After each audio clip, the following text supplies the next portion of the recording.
Igin ko kondukto yan na ang payout sa tupad o tulong pangkabuhayan sa ating disadvantaged o displaced workers sa mga benepisyaryo sinsini sa Bungto San Katarman yan ang Marso 25 tuig 2021 didto sa Katarman Municipal Covered Court. Ini igin pangunahan sa Northern Samar Doli Patricia Bigas ngan Katarman Piso Arielin L. Fernandez. Sugadman si former board member Jojo Layon nga nagrepresentar kang Congressman Paul Dasa ngan Katarman Administrator Rene Isidira nga nagrepresentar kan Mayor John Rosales. Ini nga programa san Doli nga iginimplementar san gobyerno lokal san Katarman agud nga mabuligan ang mga displaced or disadvantaged workers. Sayo ini nga sa pero ini nasa ilarom san Doli program ang mga benepisyaryo sinsini ang nasa informal sector ngan self-employed nga mao ang priority sinsini nga programa magtatrabaho sin 10 dias ngan kaurugan community service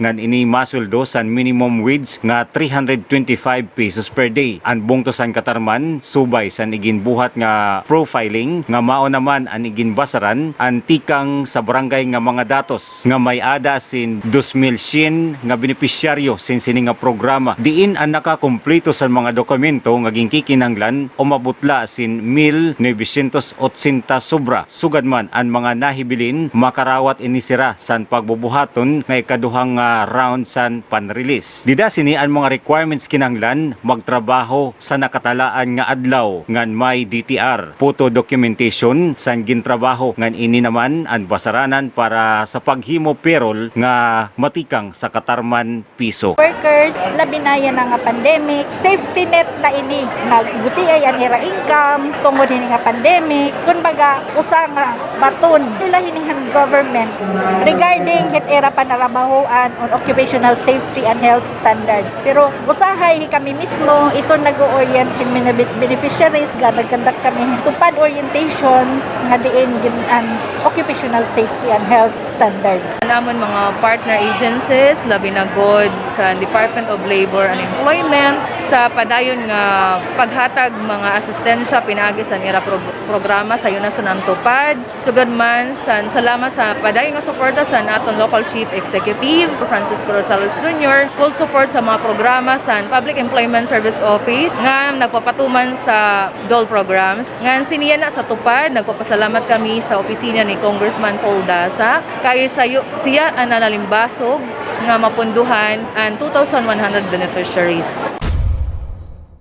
Si Governor Edwin Ong Chuan igin aproban ang resolution sa Provincial Nutrition Council para sa pag-institutionalize sa Barangay Nutrition Scholar o BNS dida sa first quarter meeting sa nasabi nga konseho sinsini nga Marso 24 tuig 2021 didto sa The Lemongrass Restobar Katarman. Ini nga pitad agud masiguro ang continuity sa benefits nga incentives para sa mga barangay nutrition scholars ngan pag-recognisar san outstanding performance ngan serbisyo. Ini nga resolution nga ig-endorso ngadto sa sangguniang panlalawigan para sa enactment san tuang ordinansa paghatag benepisyo sa mga BNS sa Bugos nga Norte San Samar. Iniliwat ang nagrerekomenda para sa payment sa BNS allowance tikang sa provincial government ngan masuporta pag-grant other benefits sinsini nga nagpi-perform sa duties actively ngan regular. Sugadman certified sa nutrition action officer, midwife o an punong barangay. Kaapi sinsini an loyalty incentive, bill health insurance coverage, medical and dental benefits, free legal assistance, barangay nutrition scholars convention. Si sangguniang panlalawigan Committee on Health Chairperson Mirian Avalon nga mao naman ang nag-sponsor sinsini nga ordinansa para sa pagsunod san standard process san pag-enact sinsini nga polisiya sugad san public consultation nga certification san available funds tikang sa Local Finance Committee. Si Governor Edwin Ong Chuan natuo nga ang BNS san probinsya sa Norte San Samar kinahanglan nga i-grant ang mga benefits kaupod ang mga barangay health workers nga nagserbisyo san community level agod ma-improve ang health situation sa Nortehanon.